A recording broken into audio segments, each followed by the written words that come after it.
O ana anange ye buite ana vong vong Sing trian kol bar zai lo sa kin lai a trong lai khun the ne ka chung ruai ruai om si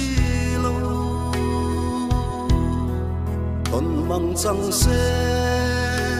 boi te hayang thang zai chung kim na wang nui zai kan rel le tu o ana ana vong vong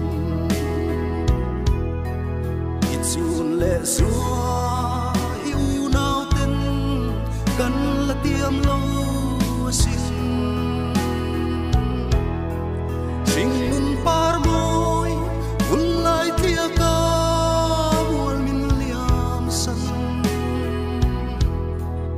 o ana anange ana vong vong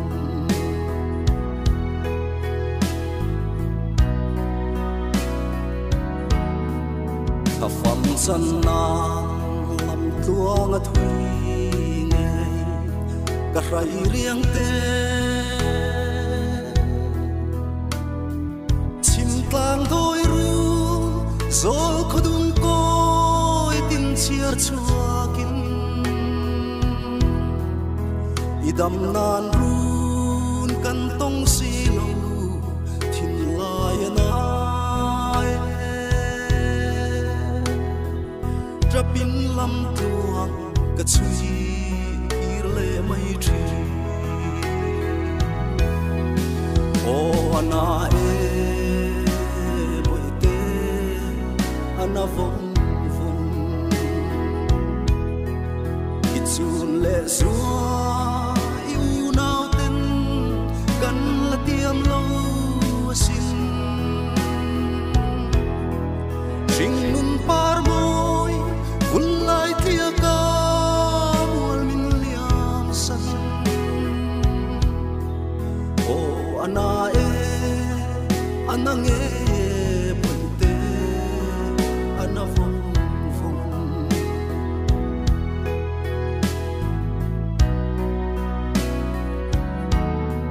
dam narun bel na lam thuang koi tin chuya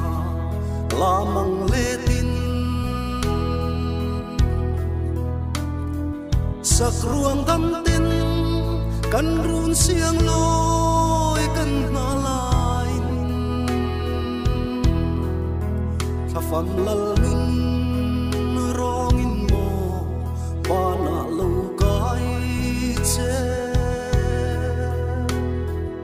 salam tuang ko ya mo fam khuai loi o ana boi te ana vong vong itun le zua yêu nao ten kan la tiam lo sin sing nun par moi vun lai tia ka mual min liam san o ana anange puite ana vong vong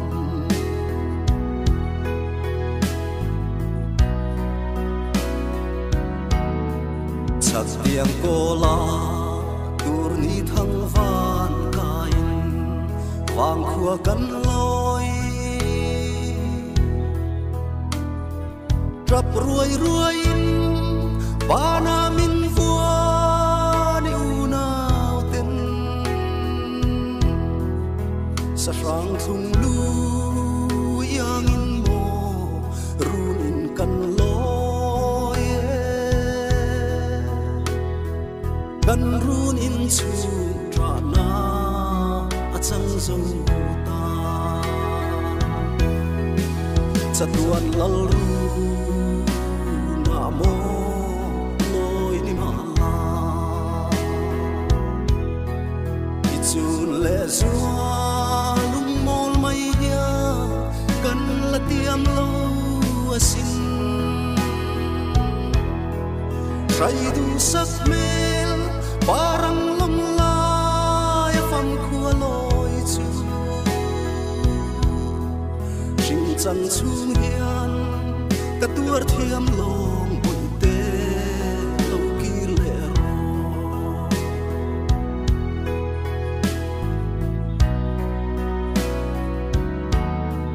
kam arun bel na long tuang koi tun chuna lamang le tin sak ruang dam ten kan run siang loi kan ngalai tha fam lal nun